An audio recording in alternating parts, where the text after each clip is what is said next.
Now I'm going to teach about the formations of the platelets and the general information about the platelets. Let's start.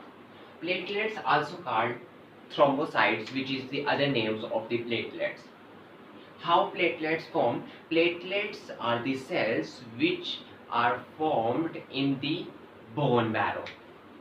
Like bone marrow actually provide an environment which is called niche. This environment is basically surrounded by the cells which can either be endothelium or osteoblast. If the niche is surrounded by the endothelium, it is called vascular niche. Vascular niche. And if the it is surrounded by the osteoblast, it is called endostele. Endostele. Right? The first cell through which the formation of the platelet start is the stem cell. This is the basic cell which is also called hemopoietic stem cell, which converts into the common myeloid progenitor and other lineage which is called the common lymphoid progenitor, but the basic focus is on the common myeloid progenitor in this series. Common myeloid progenitor is converted into the megakaryoblast. This is the megakaryoblast having a single nucleus.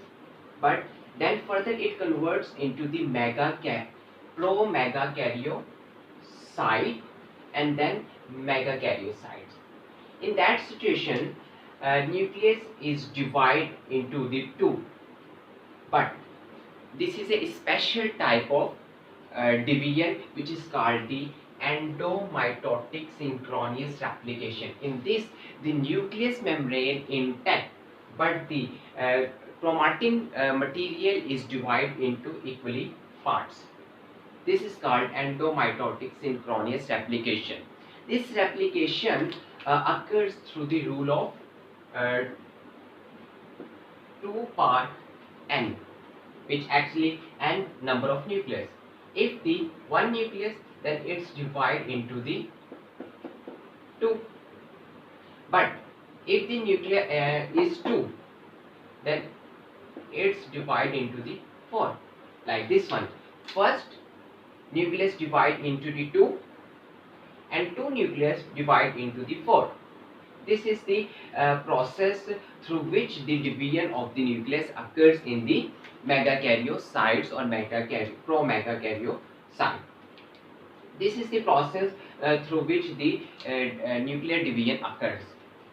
The final stage, which is the megakaryocyte, which is still in the bone marrow, the size of the megakaryocytes is extremely large.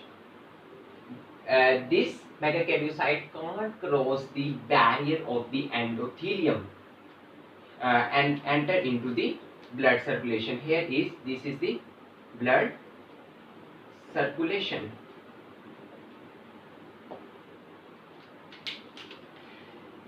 From this megakaryocytes, the projections occurs in it, and through this projection, when they cleave in different direction and release into the bloodstream. But now there is a very important things which you have to notice. This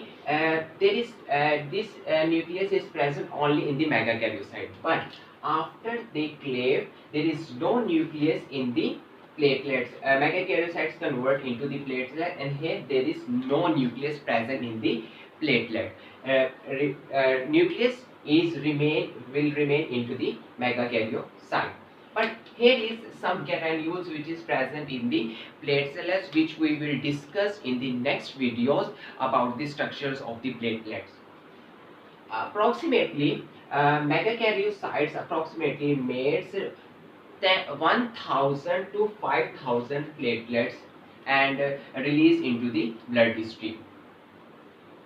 Very important points which you have to notice.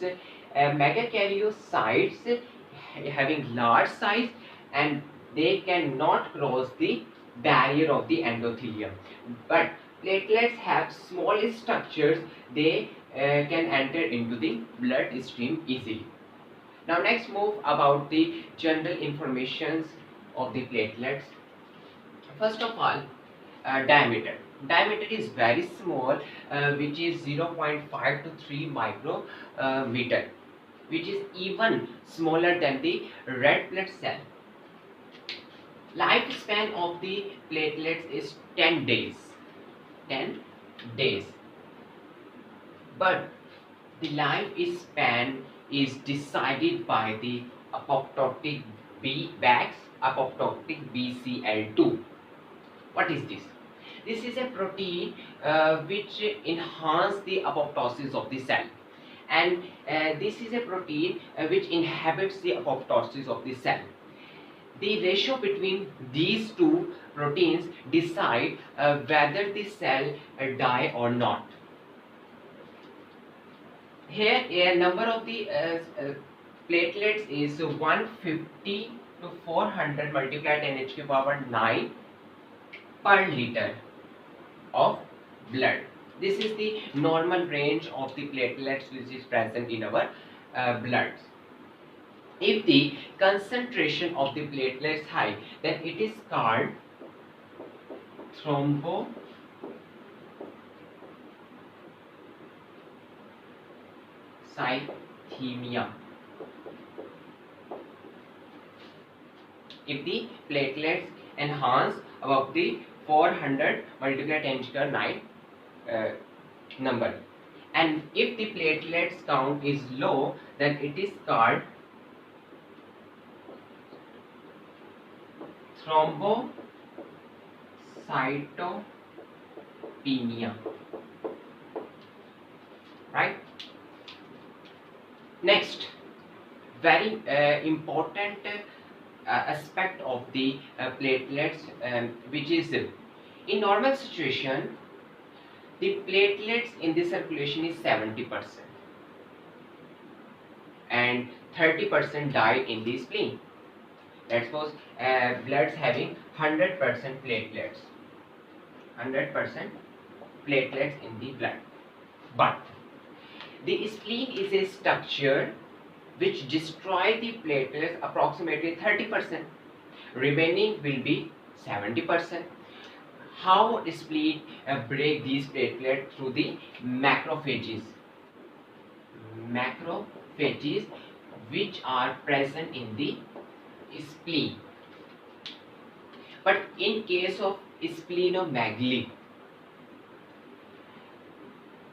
the circulation, platelet circulation is 40% and spleen destroys 60% in case of splenomegaly, right? But this is in moderate situation. This condition is for moderate. But in massive condition, the spleen destroy approximately 90% platelets, and the remaining 10% will be in the circulation. This is the massive condition in which the platelet is destroyed by the spleen.